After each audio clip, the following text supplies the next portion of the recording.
The Matter is an oasis of calm and nature just outside of Amsterdam. Today we are talking to one of the founders of the center, Marieke van der Spek. Marieke is a psychedelic-assisted coach and co-founded The Matter to be a place to come and get to the heart of, you guessed it, what matters most. Marieke tells me that using a combination of coaching and psychedelics, she guides her clients to focus on what they deeply desire, which often means letting go of their perceived blocks or what they think they should want based on societal standards. She first discovered psychedelics, and it became part of her work in 2019. This was after spending time as an expat in Hong Kong and also a stint traveling with Cirque du Soleil. She then found herself back in the Netherlands, a very different person. In addition to the incredible growth and adventure of living abroad, she was also undergoing fertility treatments as part of her process, and her decision to not have biological children changed her idea of how her life might turn out. Living outside of the city, surrounded by young families, she no longer felt aligned, so she moved to the city for a fresh start, and her path led to a whole new chapter of her life, which now includes a beautiful retreat center, the love of her life, and guiding her clients toward their highest potential using her unique combination of coaching, her incredible facility filled with nature, and psychedelics. I loved this conversation and hope you find it as useful and insightful as I did. If you enjoy this podcast, please feel free to share it with a friend. This is the best way you can get the word out about House of Peregrine. It is our mission to connect people living internationally more deeply with themselves, each other, and the place they currently call home. If you want to know more about memberships for yourself or for your business, please head to our website, houseofperegrine.com. Our memberships give you access to the House of Peregrine ecosystem, which is full of amazing people, great events, collaborations, and also exclusive products and services, all of which will make your life abroad full of connection, luxury, and personal growth. Okay, on to today's episode. Marieke, thank you so much for joining us today on the House of Peregrine podcast. I am incredibly excited for everyone to meet you and hear your story. Just would you please start out by introducing yourself? Sure. Well, first of all, thank you for having me. Thank you for the invitation. Really happy with that. So my name is Marieke, Marieke van der Spek. 54 years old. I'm living in the Netherlands. I was born and raised in the Netherlands, and I work as a psychedelic-assisted coach. And I have a business together with my partner Eric. Um, and well, I can tell you much more, but I'll tell you more later. Yeah, and the business, the company is called The Matter. Is that right? That's right. Yeah, it's called The Matter because we really like to focus on what really matters. And so out of that, the name for the business came out. And just for quickly, so The Matter. How do you describe The Matter? How do you introduce The Matter? So The Matter is it's a psychedelic retreat location, and we offer psychedelic coaching programs, and we do this individually or in groups, and we focus on personal development. So um, we want to offer people a place where they can connect with their true self again, and but also to find peace in their mind and connect with nature because we're in a really green area in the middle of the Netherlands. And so this is how I usually introduce it to people. And it's a place where people can feel really comfortable and safe. So there's lots of comfort, nice materials, nice designs to really feel good. Yeah, it's beautiful. It's really beautiful. And so first, though, where tell us a little bit about your who you are. Where did you grow up? How did you grow up? What made Marika? Okay. So I was born in the Netherlands and raised also in the Netherlands. I have a bit of an Indonesian background. So my grandmother was half Indonesian. And I grew up in a little village, and but most of the time lived my life in big cities. And I studied in Rotterdam. I oh um, I worked in so I studied HR. Maybe I should tell you that. And yeah, I was raised in a family. I have a brother and a sister, and my parents are both Dutch. But yeah, and at a certain point, I decided to study HR. Did that in Rotterdam, and then my first job was with the circus. So I ran off with the circus basically. I worked for Cirque du Soleil for 3 years. I toured with them. Um, and that was, I think, the best start of my career because I got to see so many people, so many different cultures. We traveled around, and so for me, I think from the beginning already, even before I studied, I lived and worked in as an au pair in the US. So for me, it's always about being connected with different cultures. So I like to travel, but I also really liked it to work and live abroad. And so after the circus, I worked After the for circus, after the after you circus. run away with the circus, where do you After go from there? Yeah, I went to I started where I came back to the Netherlands because I sort of missed it because I was living in for 3 years when I was with the circus. I lived in hotels for 3 years, and every time we went to a different country or city. But after a while, I thought I want to go back to the Netherlands because it felt more like home.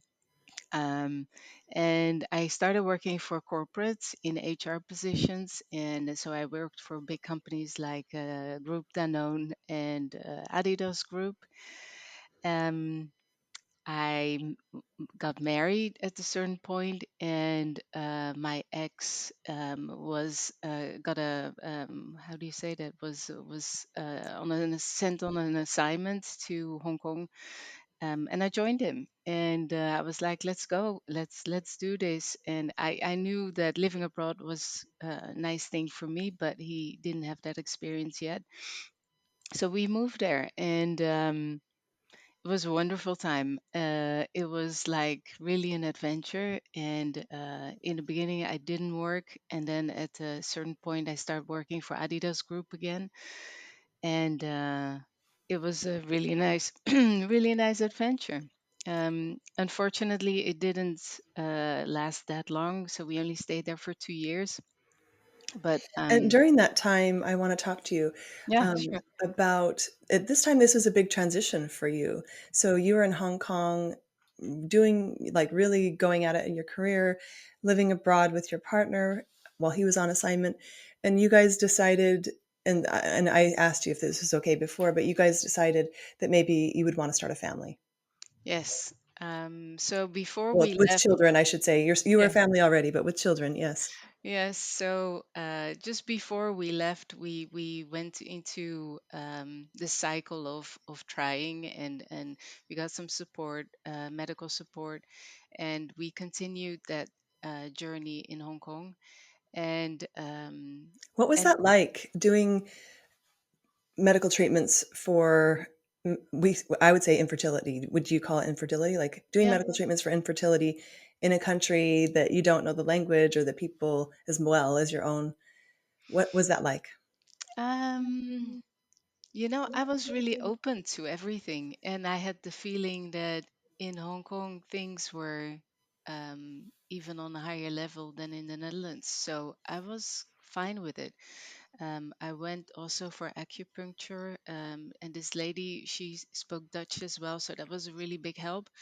Um, but I think I just went for it. And I mean, it's been already a couple of years ago, but I was completely open to it. And I think in general, that really helped me making living abroad a really nice experience in general. I Just mean, being open.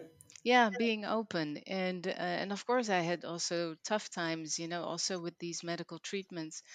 Um, because also in Hong Kong, when you work there, it's like work all the time, and there's a huge focus on being productive at work or being present at work. um, so, and I didn't really dare to talk about it, that I was also in this process, in these medical treatments. So I just kept that for myself. So that, I think that was pretty difficult, because I had like expat women around me that I can talk to. So I got a lot of understanding from that part. I could talk to my family through Zoom, or so that was all fine. But I think the work part, I thought that was pretty difficult, because, yeah, that standard was so high. So I would, for example, have a medical treatment in the morning in a private clinic, and very high quality and everything. So perfectly fine. But I would go back to work in the afternoon and wouldn't say a word to anybody else. That's Um, harrowing. Like it's yeah, and it was a bit strange, because I went under, I don't know the word, narcosis. So I had that treatment while I was not there. It's like a narcosis or something. I don't know exactly the right word, but anyway, so I felt kind of like dizzy and not completely there. Looking back, I would do that totally different, because I think I was giving my work much more attention and focus than um, being present in doing my best for my own health, and being able to um, yeah, to get a positive result out of that treatment. So looking back, I would do that differently. And maybe if I would have been in the Netherlands, it would be different. I don't know. yeah, But the culture is much different around work here. yeah, Um, but I wonder if so I felt this bind in my when I was in my younger working life, where I was in the middle of proving myself at the same time in the middle of trying to have a child. And so I was trying to get pregnant while in the movie business. So I always tell the story that I was working for Danny Boyle while trying to pretend like I wasn't pregnant because I didn't want to get fired or lose the position. And so I think that your story is very common, that we're all just trying to live multiple lives at once. But having being in an international environment is another stress, I think. Or not, and it's both stress good and bad, but it's just fast paced in some ways, and especially in Hong Kong, I think. Yeah, it felt like, for me, sort of like adjusting, constantly adjusting, yeah, to certain standards, to the local standards, to business, to how do you interact with women that you don't know so well, instead of your friends that you know from childhood.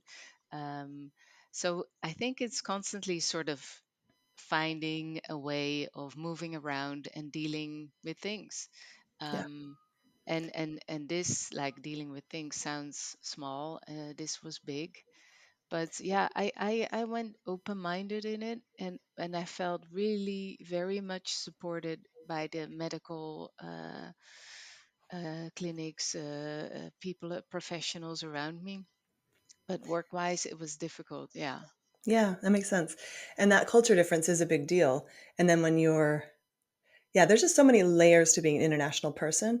There's so many layers to going through infertility treatments, and there's many layers to being someone who's there for your partner's assignment. And so those are all very complex things. So sometimes it feels like there's no grounding to this experience. And sometimes that's great because it's exciting, but sometimes it yeah, can have other it's just a way of life, it seems to me sometimes. yeah, absolutely. And it has, and maybe that's also in general in life. I mean, it has good things and not so good things. Yeah. But yeah, I mean, looking back, I mean, I really had a great time in Hong Kong. Even that part was maybe not successful because the treatment didn't work out, and at a certain point, we decided to just leave it there. Also, at a certain point, we had like this abrupt end of the assignment of my ex, and that was also a difficult decision because I was really happy in my job, Oh, doing really good, really happy, just on a roll. It was an international position, and I really enjoyed it. And then he was sent back basically, and then I had to decide, okay, what am I going to do? yeah. Um, so I decided to quit my job and to go back to the Netherlands. And that transition wasn't that easy. I mean, we moved back to our house that we bought with the expectation of creating a bigger family. So all our neighbors were like or pregnant or other children moved in or were born or new families moved in. So that was not so easy. And I was sort of also disappointed, like, hey, I was really happy with this adventure and now we're moving back.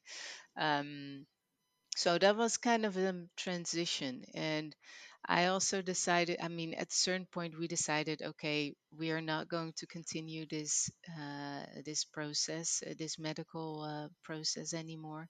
And I decided to check in with a therapist because I thought I really want to give this a place and to be able to move on. So that's what I did, and So, it so took you're time. moving on from the chapter of where you thought you would be a mother this way Yeah, to not to closing that chapter. And so that was a moment where you thought, I need to close this in a healthy way and have some help with that. Yeah, that's yeah, beautiful. yeah. I think looking back, it really was helpful, and so I think it was okay. I mean, we at that point looked at other places, maybe moving to the city center or to be in a different environment. But at a certain point, I thought it's okay. I went back to Adidas Group again, and I focused on work completely. Um, and I thought, I think it was first Group Danone and then back to Adidas again. And so I worked also abroad. I spent a lot of time in Germany. And but at that point, I also realized that in my relationship with my ex, we grew apart, and because I probably because of the changes, but um, yeah, at a certain point we grew apart, and we decided to divorce. I was living at that time in Rotterdam, and but I was working in Amsterdam, and I decided, I need change and big change.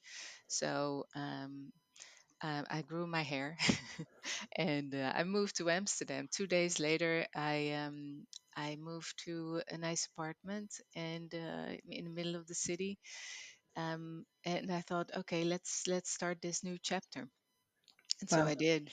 Yeah, it was. I also thought, okay, maybe I need a new job as well. Even looked at a job position in Boston for Adidas and or Reebok, and but decided no. I just moved to Amsterdam. I need to explore the city, and I think it would be helpful to have some people around me that know me, and I know where I can feel comfortable with, because I was going through grief, and but I was, yeah. So it took quite some time. It took a couple of months. I was really sad. Well, I was really happy with Amsterdam, but I was going through grief, and at a certain point, I thought, after I think 3 4 months, I thought, okay, now it's enough. I'm going to start. Where I want to have a nice summer, and it was, I think, June, July. No, it was July. I'm going to have a nice summer, so I signed up for a speed date, and I thought, well, why not? I'm going to have some fun this summer, and I met Eric, and spoke to him for 4 minutes, and we had a really nice click, and now we're together like for 9 years. So Wow. yeah, it was really really funny. I had something like, okay, I guess this is supposed to go like this. I was a bit careful in the beginning because I just got out of a divorce, but there was no stopping, and so yeah, I got really in love with him. And at that point I also started think like, okay, new life, I want to do things differently. I want to have some more adventure in my life. And so I always wanted to go for coaching, and so I did a coaching training. And Because I you were thought, working in HR, that was your yeah, expertise. yeah, And so, but at that point, you were working kind of in corporates a little bit more. You were kind of yes. all about your job and, to move on to this new chapter. And so I just want to ask you, like, what was your impulse to get into HR in the first place? Like, when you started Oh. that as your career, where do you think that came from? Um, I did all sorts of things before I moved into HR, or before I did a study into HR. Um,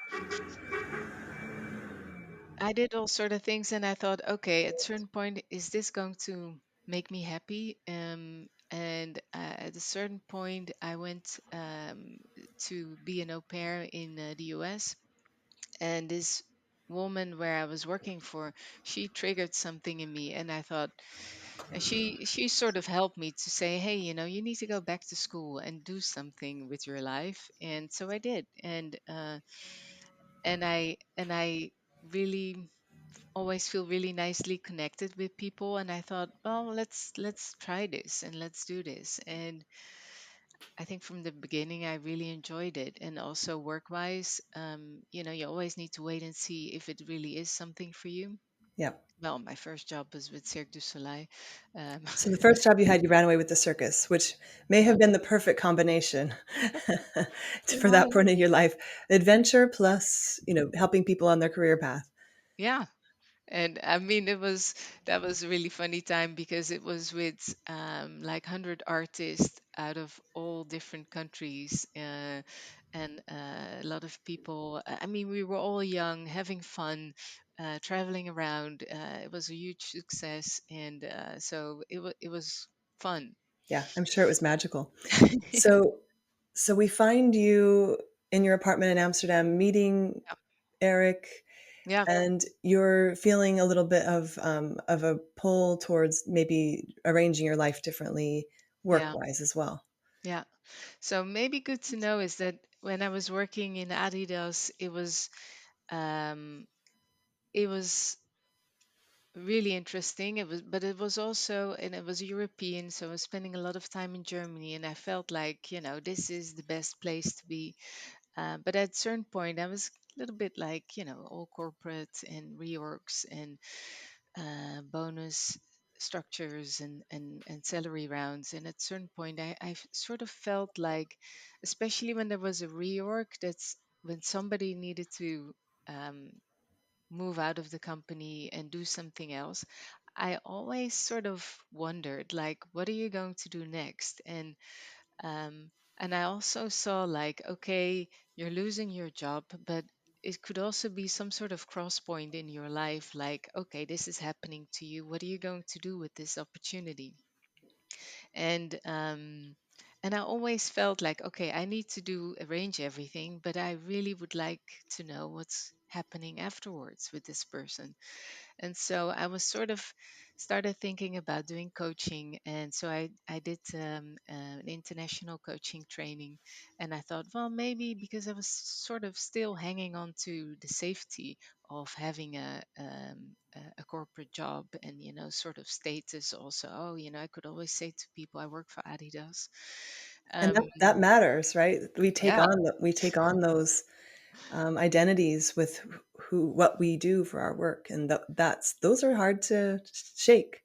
yeah, it was like, yeah, am I going to take off my Adidas shoes? Or, it felt kind of uncomfortable, but I also knew, like, hey, I believe, or I feel that there's something else for me. There's more to it. And so I went for coaching. First, I thought I'll stay within Adidas, but at a certain point, there was a reorg. And the funny thing is, I just put a bracelet on just before that conversation because that was a part of my coaching training to sort of like challenge yourself, stepping out of your comfort zone. And so I did this bracelet on my wrist to say, to have some more attention on adventure in my life. And so I put this bracelet on. Step into this meeting with my manager, and he's telling me like, "Hey, there's going to be a reorg, and your position is going to be redundant." And I look at him, and I'm like, "Oh, really?" And I thought, yeah, because it made me really happy. I thought, okay, this is I'm going to move on. So this is the time to move on. And so I stepped into so I just skip a part, but I started my own business and I was like completely over the moon. And oh, I'm going to start this nice coaching business and was dreaming. And in the meantime, really in love with Eric. And he was living in Culemborg already, and I was still happy in Amsterdam. I bought my own apartment just before I left Adidas. Even bought another apartment because I thought, why not? And so I was taking all these risks because I thought, let's do this, let's try. Well, and you Um, were building your life after, after the transition away from your first marriage, then it was like you were rebuilding. Like, I think that's so beautiful, actually. So you have these chapters where, so you're building, you're kind of in your building phase. yeah, I was absolutely, or I should say, I still am. Yeah, But of course, you never leave it. But no, but that must yeah. have been really important for you. Yes, it felt like, okay, I lived a certain life. It was a very comfortable life, and I was really happy with my ex at that point. And we were thinking about kids and all this sort of stuff. But I thought, okay, I get a new chance of doing it differently. And I know this part already. Let's try something else. Yeah. And I really started to feel like, hey, but you can rebuild your life or you can do things differently. You don't need to stick to what you always believe is right. Yep. Or the version of your life that you started Yeah, now has now taken a turn and you can do it differently. And so that, what was the moment? Was there a moment? Was that the moment when you had the bracelet and the job went away? Was that the moment? I think the moment started a little bit before. Yeah, I think it started maybe already with deciding to go for a divorce and move to Amsterdam. Hmm. I think it started there, but that I think that was the actual decision. And afterwards, I was making decisions, and Yeah. so maybe it started also with that coaching training and thinking, okay, let's and meeting Eric so yeah, I think it started there. And And yeah, at some point, you you began. I don't know how everyone says this differently, but you began collaborating with psychedelics. Is that a way to put it? yes, Tell yeah, us tell us how that began. You were in your training yeah. for, or were you in your training still? And No, I was out of my coaching training, so I started my own business, and I was sort of searching. So I thought I'm going to do coaching, um, um, people from within business organizations, and I was focusing on personal leadership. And I thought, okay, I want to focus on management and or executives, and I was trying really hard. And then I said, okay, let's go for team development as well, because I have experience in that as well. And it was constantly out of my comfort zone. So I felt also challenged, like, okay, can I do this? And this is new for me. But so I went into that, but I always felt like it was a bit of a search. And then at a certain point, so I worked with somebody together. Then I moved to a training company, Mindwork Productions. Really, it was like if I want to work for a company in training, then that's the one. So I got all these opportunities, but I still felt a little bit like uncertain. And Eric, he decided to go for a psychedelic journey. So this is end 2019, and he decided to go for psychedelic journey, and he came back like all like impressed and quiet and amazed. And I thought, okay, I would like to try that as well. And so I did, and I had this first experience that really opened a lot for me. I mean, it gave me the opportunity to sort of make a journey through my life, what I experienced already so far. But I also got a sort of a look and feel of what else is possible. And for myself, and but I also got sort of a sense like what else is possible for people that I coach if I include psychedelics. So this was already my first journey, and so I came out of it, and I was like, I We need should to. say that's not normal for a first journey. Would you say? I Is don't that know. normal? No, well, maybe not, but it was a huge one, and I was like, okay, I need to know more of this. I want to try more, and Eric had the same. So we're both really curious and really like to learn. So we went for it, um, and I slowly started to think about I need to implement this in my coaching because I saw with people they really want to change but find it so difficult when you just talk about it.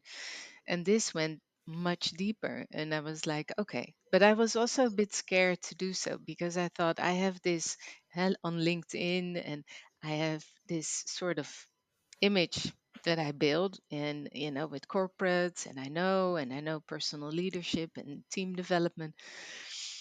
And psychedelics is kind of having a moment now, but it wasn't yet quite in the No, mainstream. Yeah. no.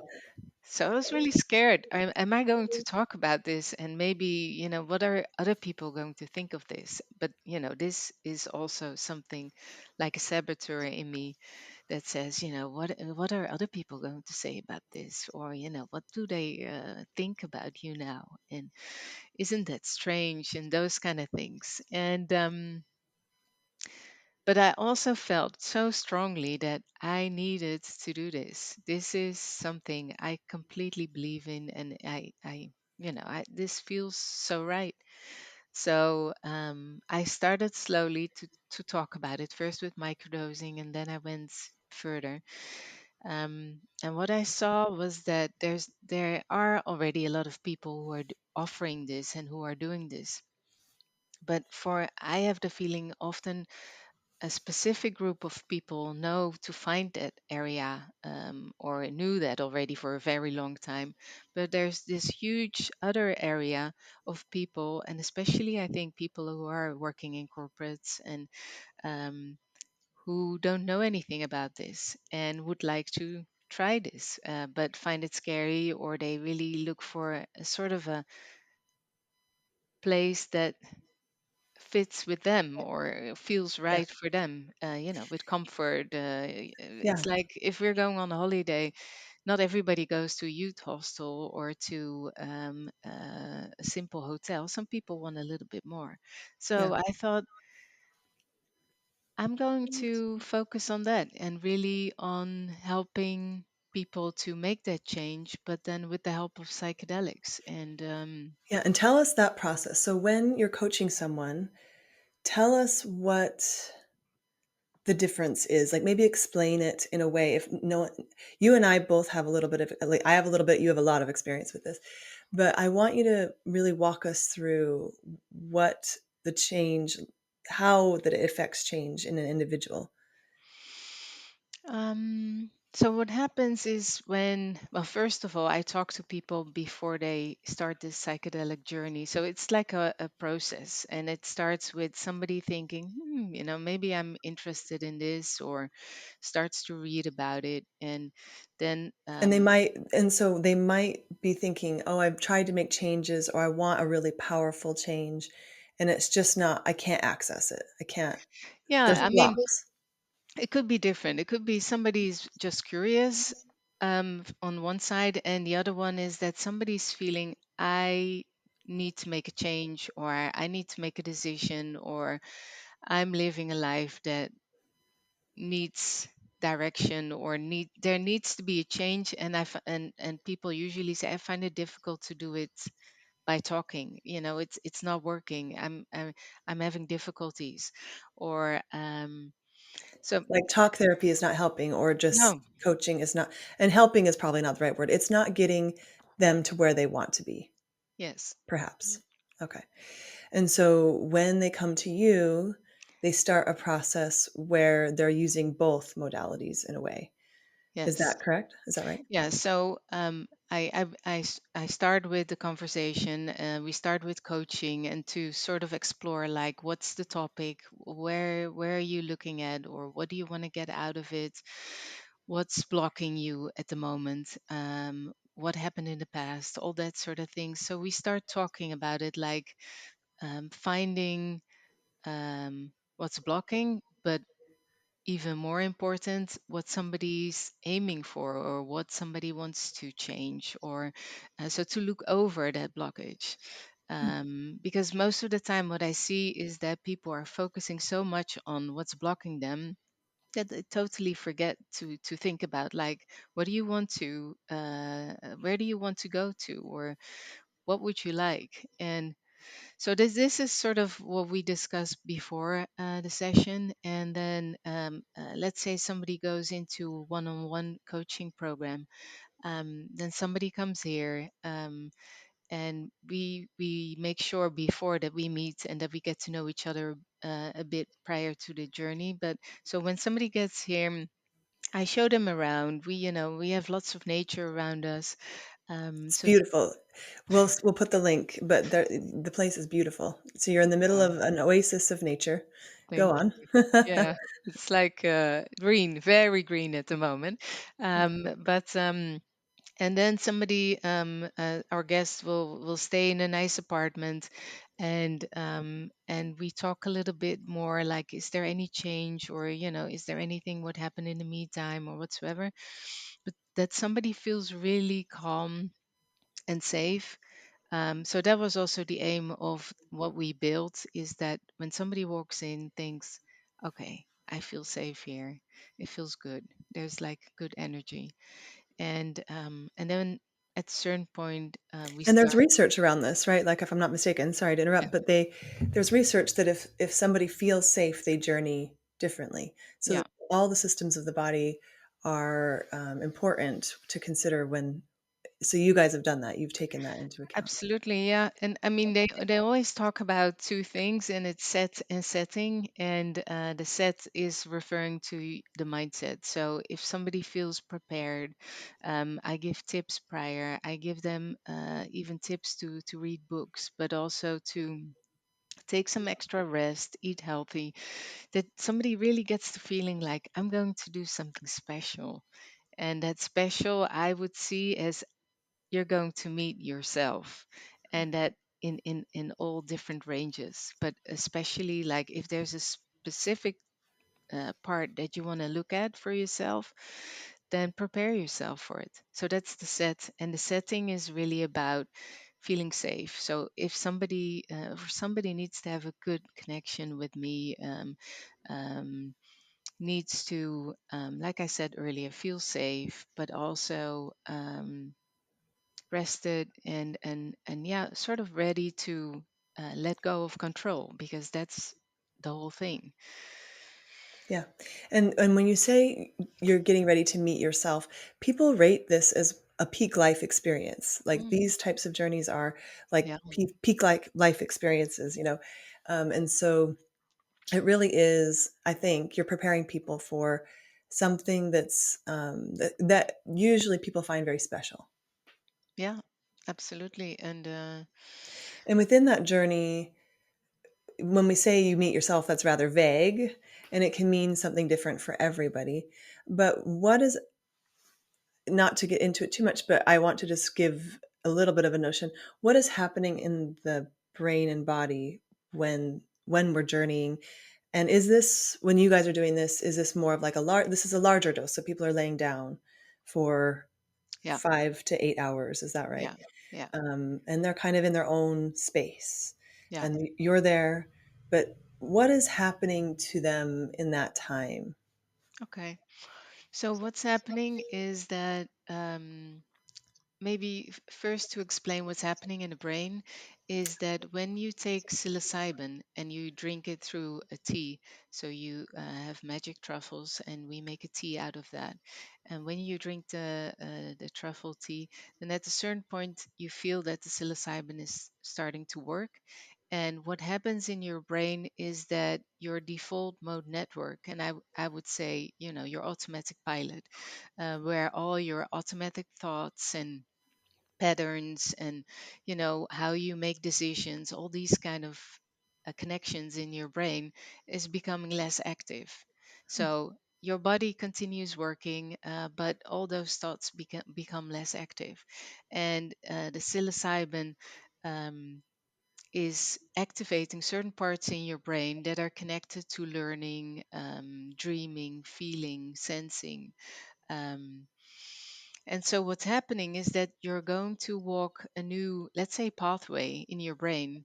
And what also happens is that you get like, it's like you're taking sort of a step back from out of yourself, and you can look at how you usually do things, or how you usually take action, or how you behave. Or so it's like you're shining a new light, and taking a new perspective, or looking at it from a different corner.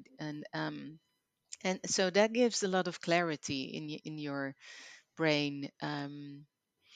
It also What also happens is that, and that's more in the experience, is that all the clutter, or all the things that you have on your mind in daily life is sort of your it's like your mind is becoming quiet. Hmm. And so We what tend to ha- stay in our brain most of the time in yeah, our world. So that's an actual, so it's like it's saying like just take a break for a second and let's explore what else is inside. yeah. And the first part of the journey is letting go of control. So needs you need to, even if you never experienced it before. I mean, it's a new experience because you don't know really how it works. But we motivate people to sort of focus on their breathing. It's like you're doing a meditation, and focus completely on yourself, and then let go of the control and sort of step in that experience. And it's in waves, and you said it already. It takes around 4 to 5 hours. It depends a little bit on the dose, but and you go in different waves, so it becomes at a certain point really strong, and then it takes off again. And it gives you an opportunity to look at different elements in your life. In You'll be able to, that's I'm doing this, but you're moving to the whole area where you are feeling. And so So you're going um, from your thinking part to your feeling part. yes, Yeah. absolutely. Which we know drives more of our actual actions and decisions more than we ever would like to admit, maybe sometimes. Yeah. But yeah, so then when this is in together with coaching and with this, what are the things that we can accomplish with this? And so this experience is usually really, like I said, a peak experience. Most people describe it as one of the most, impactful experiences of their lives. So when they come back, and then after a few days or weeks, you start to integrate that into the coaching. How does that help facilitate? Where do we, how do those two work together? Okay. Um, well, sometimes because before, like I said, we have a coaching session before, and we look at, okay, what do you want to get out of this? And that is going to be the intention of the journey as well. Sometimes during the journey, I'll ask people questions about it. I try to, less as possible, to interfere, but sometimes when we have a possibility to connect or to talk, um, we can sort of steer also the journey towards what somebody wants to look at.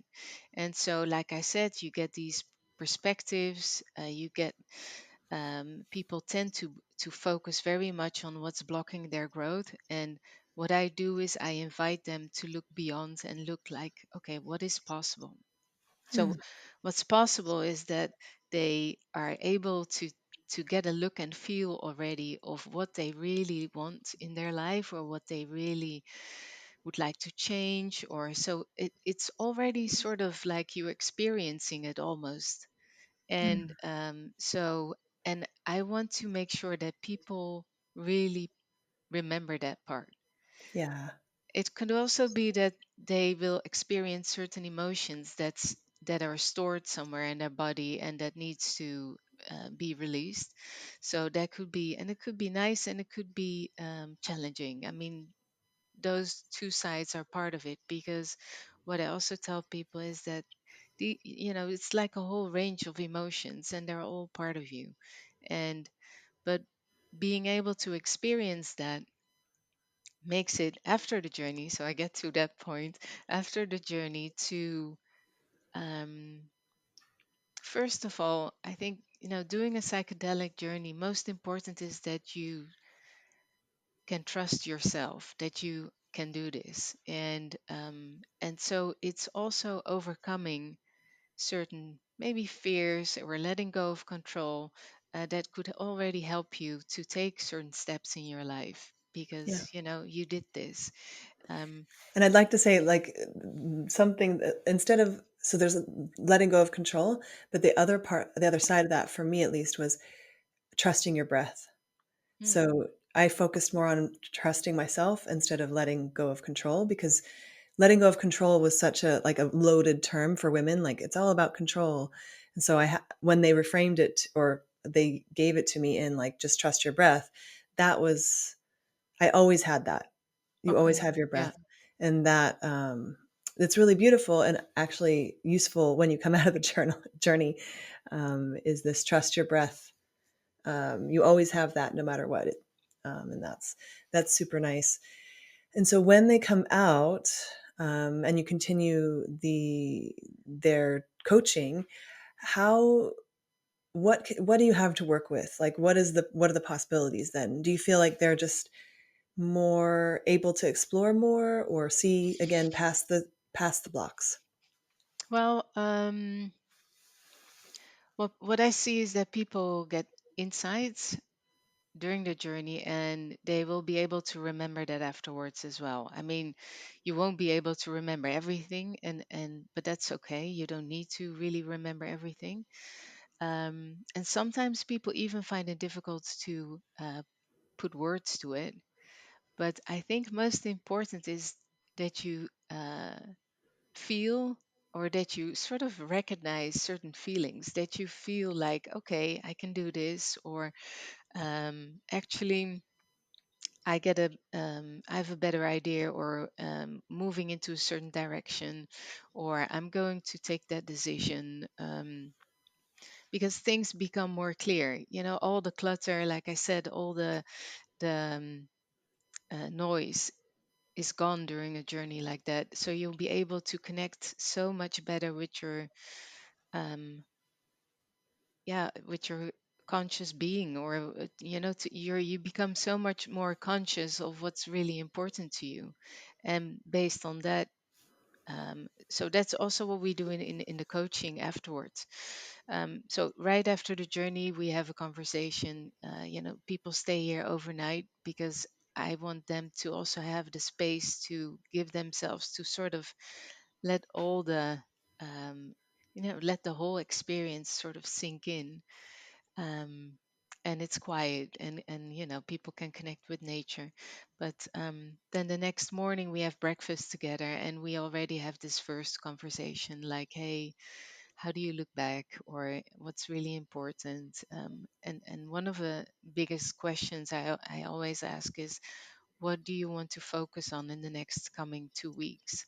Hmm. Because you're still completely open, very sensitive for a lot of things, but also very much connected with yourself. And so there's so much clarity that it's really nice to continue straight away with, okay, what do you want to do these coming 2 weeks? And people take that with them. sometimes I also ask people to write a note to themselves, and I will send it to them later. Something that really is really important to remind themselves on. Um, Because and then you're building new pathways, right? yes. So after the glow wears off, it's really nice to have that reminder because it gives you another boost.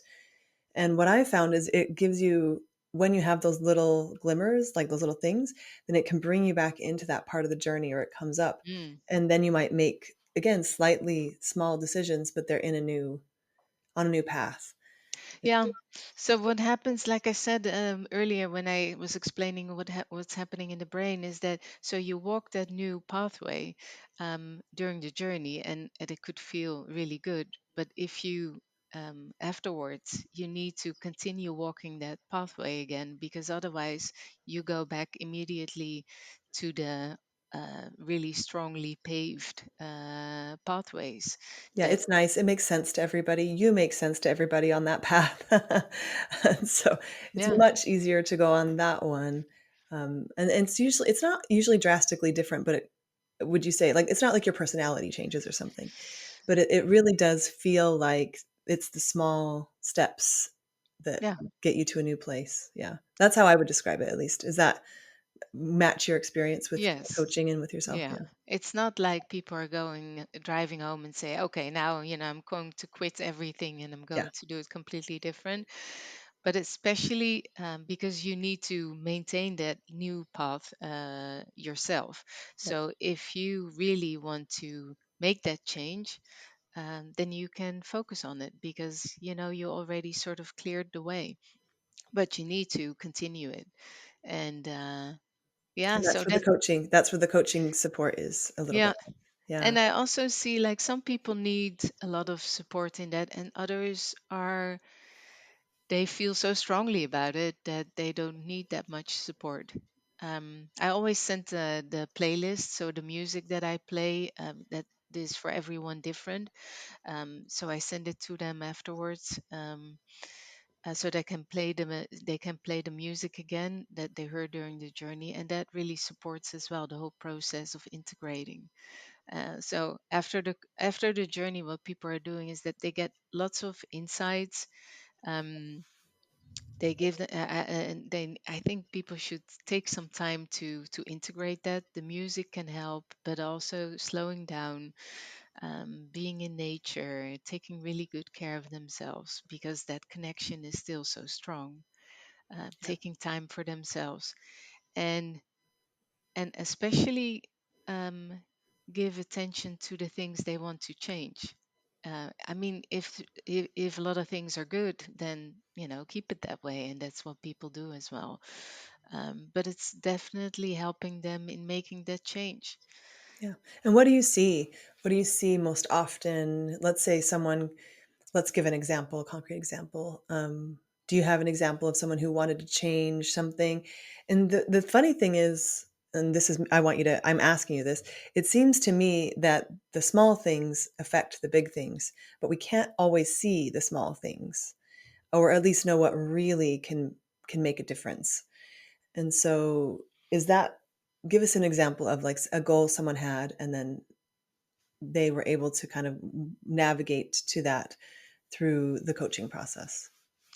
Um, I had some people who like one woman, she was in a job in a I wouldn't say corporate, but she was working in a business, in a company, and she wanted to feel more freedom in her life. And so after um, it was a process. So after a few journeys, I think two journeys or three journeys, she decided to start her own business, to quit her job, and to live a much more flexible life. And so this was a big thing, to quit her job. But so that's the big example. And she's like traveling now when she wants, working remote when she wants. She has like different jobs because freedom was such an important thing for her that this really helped her to trust herself and to feel that she will be fine. she will manage. And Sure. So she oriented around freedom. freedom, yeah. And And that another, changed things, but it didn't have to. But it what for her, yeah, it meant it meant bigger changes that but then she was able to support herself through them. yeah, Yeah. um, because she felt more confident about it, and so that really helped. And I have another woman. She felt really insecure about taking steps in. She lost her job, and also in relationship, thought it was difficult to maintain or to meet somebody that she could build a nice relationship with. Um, so she felt really insecure, and the journey helped her to connect so much better with herself. Not so much to rely on what other people would say, but really find that grounding with herself.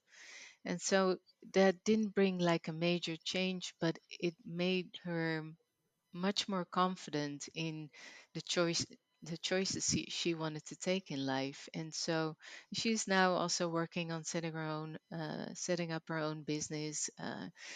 And what I also find so beautiful to see is that you could tell somebody's face sometimes when they did a journey, because you see that there's just much lighter expression, um, much more calmness, I think. Yeah, and I think sometimes it's really hard to see in someone's because at least in my life, some of the things that happened were like I confirmed that I was in congruence with what I wanted, and so that makes it lighter as well. And so Yeah. that's that. Sometimes we struggle with things that are really we're just struggling. I think, and for reasons that we can't quite tell. So there's just a lot of layers to this, and I think that that's to have this tool in your toolbox as a coach, I'm sure, is incredibly powerful.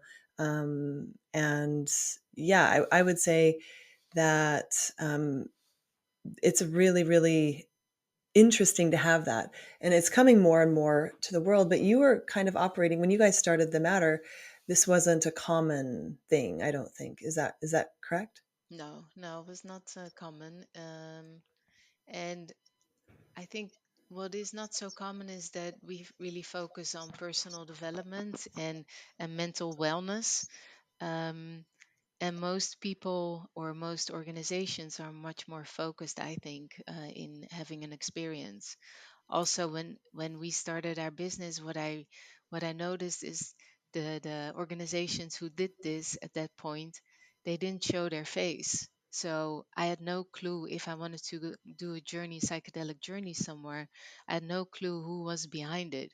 Oh, wow. And I wanted to do that differently. I wanted to show my face and say, okay, if you want to do a psychedelic journey, we, Eric and myself, will support you in this.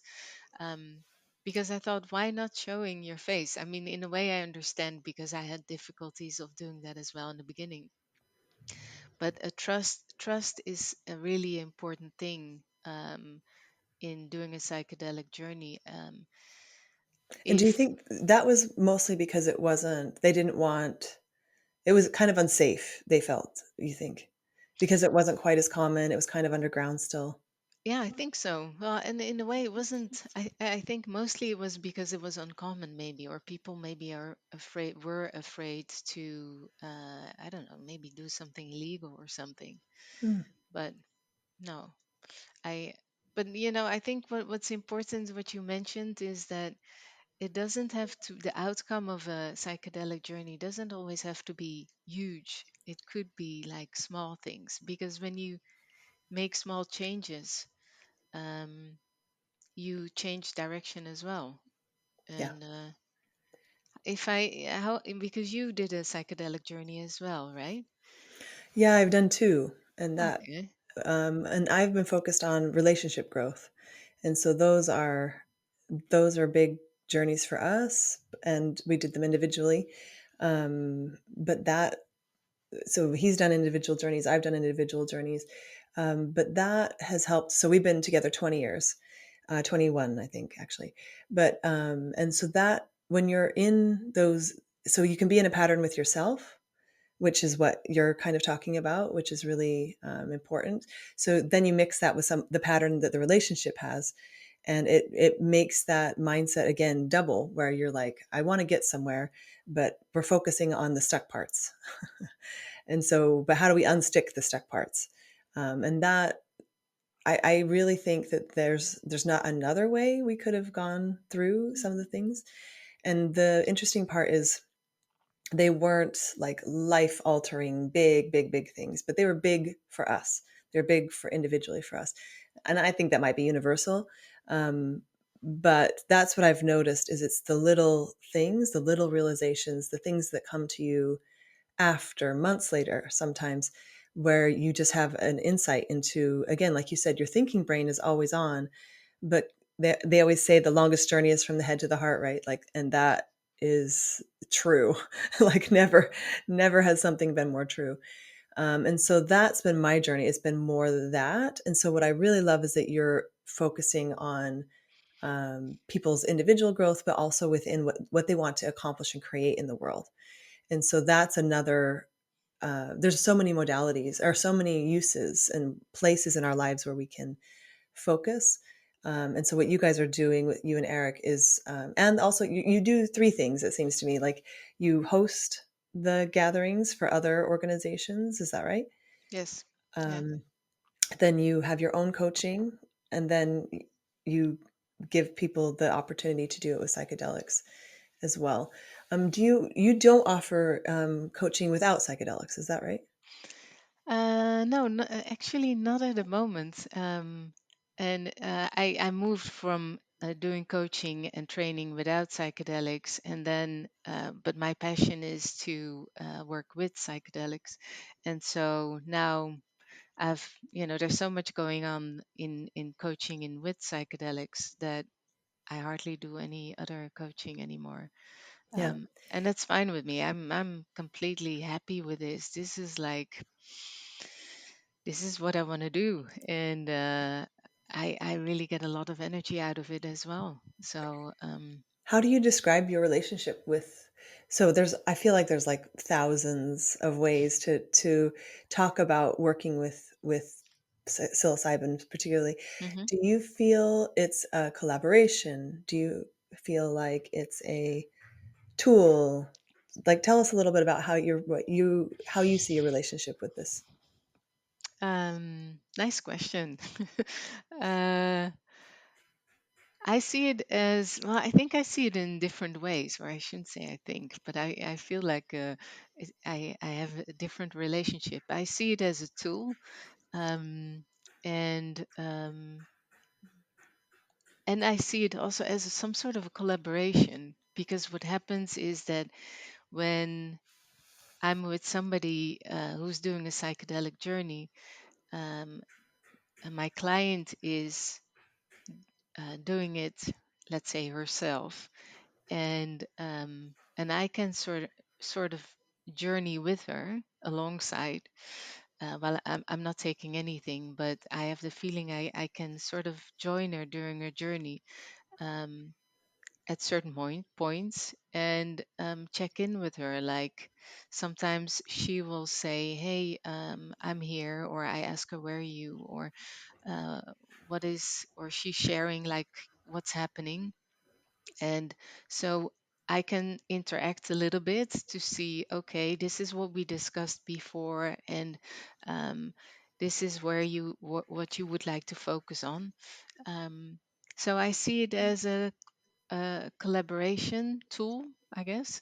Um, and Yeah, because it's like an interesting collaboration, because in a way I'm coaching, but the person is also coaching herself in a way. So she's doing it, she's experiencing it. The only thing what I do is make sure that she feels safe. And sometimes I ask a certain question, or um, to make sure that she's focusing on the thing that she wants to focus on. But still, I mean, sometimes you cannot steer everything, and somebody needs to focus on something what is present. Um, It's all part of the journey. It's all part of the journey, yeah. But I see it as a collaboration. But I do also psychedelic journeys myself, and then I see it also as a tool, or as a really nice help of focusing on what is important for me, or what can I learn, because I really have the feeling that in life we are facing challenges, and I see it as sort of milestones, or topics that we need to deal with, or we need to learn from, Yeah. almost like a game, that you need to deal with this first before you can get to the next level. Yeah. um, That I actually had that in one of my journeys where I would just like it was like a video game. I would go in and then I yeah. would come out and then people were like patching me up and upgrading me and then I would go back in and then come back out. And I was like, is this seriously a video game? I don't even play video games. But it was yeah, and that's an interesting way. And some people call it medicine. Some people call it like there's so many ways that Mm. people and I'm still forming my own vocabulary, which is why I like to ask people this question. But it's yeah, what I did feel is that as soon as I decided to engage with it, it began acting. So Mm. it was like months I had decided before the summer to do a journey, and then afterwards. So then it was like 3 or 4 months, but already things started moving, and not in a good way. Like it was like and I recognize it now in a journey where you're just shown things, you're shown things, you're shown things. Yes. And so that's what started happening. And so for me, that resonates when people say, as soon as you engage, even before you ingest it, you're in relationship with this force or whatever you want to Yeah. substance, plant, wisdom, um, experience, I guess is the way it is. Yeah. But Yeah. so, Well, I call it psilocybin, or psychedelics. But yeah, I think it's a beautiful tool to, um, also to really communicate with. And because, like, when you take in the psilocybin, you by forming your intention, like, okay, I really would like to focus on connecting to myself in a better way, or um, and even when you step into the journey, you are able to communicate with it and say, if you're a bit scared, and like most people find it a bit, like, because you don't know what's going to happen, but to really communicate with it, like, be gentle, or let's take it slow, or if you think, if things are shown to you and you've seen them already a few times, that you can say, okay, I've seen it before, what can I learn from this? And it's all coming from within you, or within me, when I do a psychedelic journey. So it's not like, sometimes you have this with a therapist or a coach, that you think, it's not the right question, it's not really coming, or I don't feel that connection. And this is all with you. And so that, I think, is such a beautiful thing. And also, what I really like about it is that even after the journey, sometimes it's not so much about an idea or knowledge, like knowing, okay, I need to do this, but sometimes it's just about feeling, and you just sort of recognize feelings in a much better way. So I think it really helps people also to be more relaxed with their emotions, and to sort of, yeah, let things happen, because it's also about how do you react on topics that happen in your life. Like I was saying, when something is happening, sometimes you just need to deal with it before you can move on. But it's also like, when you trust yourself, okay, I just deal with this, and I'm not going to drive myself crazy with it, or I won't let my ego, like, go completely crazy. Let's yeah. just deal with this. And that, for me, it felt like every time when I do a psychedelic journey, it's strengthened that feeling of, self, and trusting on your own gut feeling, or giving yourself trust that you can handle all sorts of different situations. Yeah. Yeah. And do you find that you journey like once a year, every few months? Like, what Uh, is your, because I think it changes over time, and maybe, and for sure it's individual to each person. Some people just do it once in their whole life, or none at all, obviously. Obviously, not everyone does this. But what have you found as a rhythm while being in this for a few years? for me, my rhythm is it depends, of course, on time. But I try to do this once every 3 months. Mm, That works really well for me. It feels like sort of a cleanup as well. mm. Like like I said, all the things that you have stored, I'll be able to clean that up. Um, and I see with other people sometimes every 6 months. It could also be that if somebody is really into a sort of a transition process, like, really wanting to change something, like I had 10 years ago, that I sort of thought, okay, let's change things. That people do it in a period of time of 3 months, and they do like 3 journeys in a row. Um, and sometimes people do it once a lifetime and think, oh, that was a wonderful experience. I'm fine with that. So I think it's different for everyone. But I think it's mostly like, how much are you open to change, or how much are you open to reflecting and connecting with your subconsciousness. Yeah. Yeah, and our subconscious, we know, kind of runs our life. Yeah, It's not our brain. And what our brain is, it's a different relationship maybe than we've been taught growing up. So this is yeah. really powerful movement that you can have in your life. Yeah. And so now you and Eric run the Matter, Yes. and it's beautiful. You offer this to individuals, groups, and other places. Can people do? Is it mostly individual journeys that you offer, or mostly groups within your coaching practice? In my coaching, it's mostly one-on-one, so individual. And most of the time, people are saying this, oh, I want to do this individually because I'm afraid that other people will distract me, or things like that. Um, and so they mostly start with an individual journey, and then later on they come back to do it in a group. So when you do an individual journey, the focus is much more on you, and so we can go deeper and discuss and reflect much more in detail. Um, but in a group, it's also a beautiful experience because you learn from other people. You hear their stories. They can be a mirror. It could be sometimes maybe annoying, but it's also very much creating a connection because you're all doing the same thing. Yeah, And so I see mostly when people do it in a group, in the beginning it's a bit uncomfortable, and then at the end, especially because we do 2 journeys in a row, um, after the last journey, so after the second journey, there's like a sort of a release. Everybody's like really excited. Okay, we done this, and so there's sort of like a festive um, vibe. atmosphere, yeah, vibe, and people are sort of like partying, but not really partying, but really joyful. Of Yeah, okay, we did in this. that, like, because you're relieved, you're happy, Yeah, you just, like you said, yeah. cleansed a little bit or made sense of some things.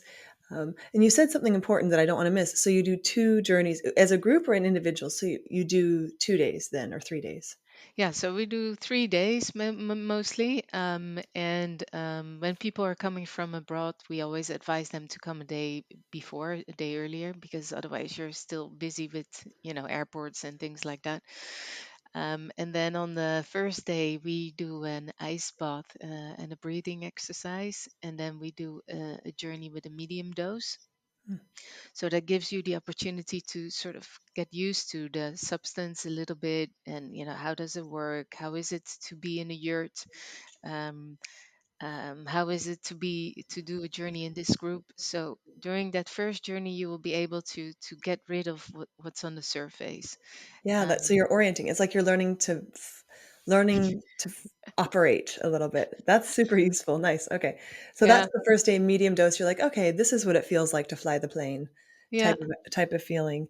yeah. It's Okay, and also like then learning to navigate yeah, within your brain. And then the second day, and after this first day, it's like you have time to relax and everything, to be in nature. And then the second day, we prepare everyone for a journey with a higher dose. And we always, so based on what we've seen in the first day, we can also do a sort of a recommendation like, hey, we've seen you reacted really well, or it didn't do that much, so let's go a bit higher. Or but everyone decides for themselves, like, okay, I'm going for this dose, but we can give some advice. um, and then we do the second journey with the higher dose, and you'll be able to go deeper because you know already like what it's like. You feel more comfortable, and you can go a bit deeper to explore what you would like to explore. And then on the third day we do integration, and we do also some yoga, movement, meditation, but then also an integration exercise, and of course with nice food. Um, and that helps. then that always helps. And and then people go, and we before and after we also have a group session. And then for the ones who would like to, there's also one-on-one coaching. Um, yeah, and it's beautiful to see. We have lots of international groups. A lot of people come from abroad as well. Yeah. Um, and yeah, Because it's the Netherlands is still one of the only places where it's not well, it's not legal here, but it's not illegal. Is that do I have that right? well, it's psilocybin is legal only in truffles. Mm, So truffles containing psilocybin, that's what we can use, and you cannot, and it's not legal to call it therapy. mm, So we don't call it therapy. I call it psychedelic-assisted coaching. mm. But those two things are legal. So truffles and not calling it therapy. Ah, but we should say like, and I forget this sometimes. In the rest of the world, it's still sometimes an illegal substance. So Yes. Yeah. So we get a lot of people from Germany, from Switzerland, the UK, because there it's not legal, and so people are looking for other places. yeah. Yeah, it's beautiful. And so that's probably another reason. Not only is your place gorgeous and a great place to journey, but it's also, and you guys are great, but also people are coming to the place where they can be safe doing it, which is nice. And as you said, it was underground before for so many years. And I think it's really brave that you're like, I'm going to show my face. I'm going to make it a nice experience. I'm going to bring this to a different level, which is really beautiful. Well, so how can thank you for sharing all of this. This has been such a beautiful journey through your life and your why and now what you're doing now. How can people connect with you if they would like to find out more? Um, they can check our website, and that's thematter.nl. They can reach out to Instagram. That's also two times underscore the matter, and then two times underscore as well. Or yeah, it's a bit complicated, but and also through LinkedIn. I would love to connect with people, and sometimes it's just. It starts with a question most of the time. People are curious, and it starts with a question. I also have a link on the website that people can plan in a discovery call, so they can sort of discover or to check out if it's something for them. And I really take the time for that because, yeah, this is not like a quick thing. It's about letting go of control and to trust somebody where you want to do this. So I take really the time for that to get to know someone and to give information. Also, when I talk to someone, I never plan straight away a meeting or journey. I always tell people like, let this sort of sink in, and check in how you feel about this. And if you still feel good about this, then let's continue. And sometimes a question comes, and somebody does the journey 6 months later. I mean, there's no rush. There's no, yeah. It's really about, does it feel right? Yeah. So if you're curious, you're reaching out to you really with just a question, just feeling. You don't have to be ready to drink the tea. And that's really a beautiful way of approaching it because I think it's important who you journey with, I think. And that's true in life and in psychedelics. Yeah, absolutely. Yeah. Yeah. Well, thank you so much for your time today. I really appreciate it. And we'll link everything below. And yeah, I'm sure we will be speaking in the future more about this. Thank you so much for having me, Mikhail. Thank you so much.